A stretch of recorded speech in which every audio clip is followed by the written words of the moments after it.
అత్తయ్య, నేను YouTube channel start చేయను అత్తయ్య. ఇంట్లో ఎలాగో ఖాళీగానే ఉంటున్నాను కదా, మనకు బోలెడని డబ్బులు వస్తాయి. మీరు సపోర్ట్ చేస్తే స్టార్ట్ చేస్తాను అత్తయ్య. యూట్యూబ్ ఛానల్ నీకెందుకే? యూట్యూబ్ ఛానల్ అంటే యూట్యూబ్ ఛానల్ పెట్టుకొని ఊరంతా తిరుగుతావా? వంట వరకు నేర్చుకో ఇంట్లోకి వెళ్ళి. యూట్యూబ్ ఛానల్ అంటావేంటమ్మా? పిల్లల్ని సక్రమంగా చదివించుకొని స్కూల్కి పంపించేదానికి యూట్యూబ్ ఛానల్ అంటావేంటి? అవ్వా, ఇంటి గుట్టంతా వీడియోలో పెట్టి మన పరువు తీయటానుక? ఏంటే ఏదో వీడియోలు చెప్తున్నావు? ఆడదానిలాగుండు. ఈ ఛానల్ ఆ ఛానల్ అని చెప్పి మొగోళ్లకు సమానంగా తిరగాలని చూస్తే మాత్రం మర్యాద ఉండదు. ఇంటి వాళ్ళని చూసుకొని పిల్లని సక్రంగా చూసుకొని ఉండు, అంతే. నడు.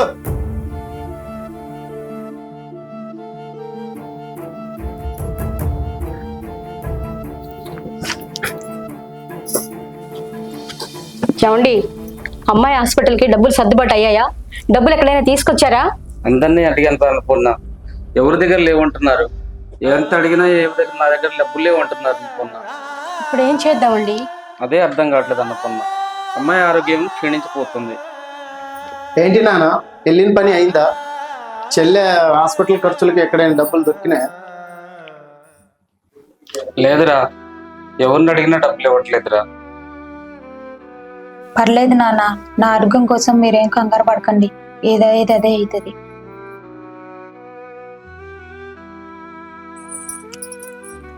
ఏమండి, మీ అకౌంట్లో 50,000 వేశాను, అవి డ్రా చేసి మామయ్య గారికి ఇవ్వండి.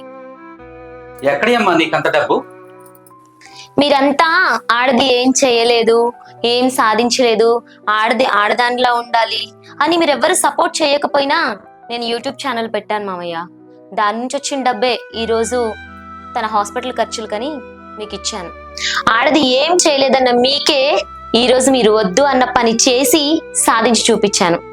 దయచేసి ఆడవాళ్ళకి రెస్పెక్ట్ ఇవ్వండి. మమ్మల్ని క్షమించమ్మా, అనవసరంగా నేను మాట్లాడినాము. పర్లేదులేండి మామయ్య, ముందెళ్ళి తనకు ఆపరేషన్ చేయించండి. సారీ సంగీత, నీకు తక్కువ అంచనా వేశాను, ఏమనుకోకు. సంగీత, నన్ను క్షమించు, నా మాటలతో నేను బాధ పెట్టాను. ఇంటికి ఆడపిల్ల మహాలక్ష్మి అంటారు. ఆడపిల్ల కూతురైనా కోడలైనా కూడా మహాలక్ష్మి. కాబట్టి వాళ్ళు చేసే పనిలో కుటుంబం సపోర్ట్ ఉంటే ఖచ్చితంగా అనుకున్నది సాధిస్తారు.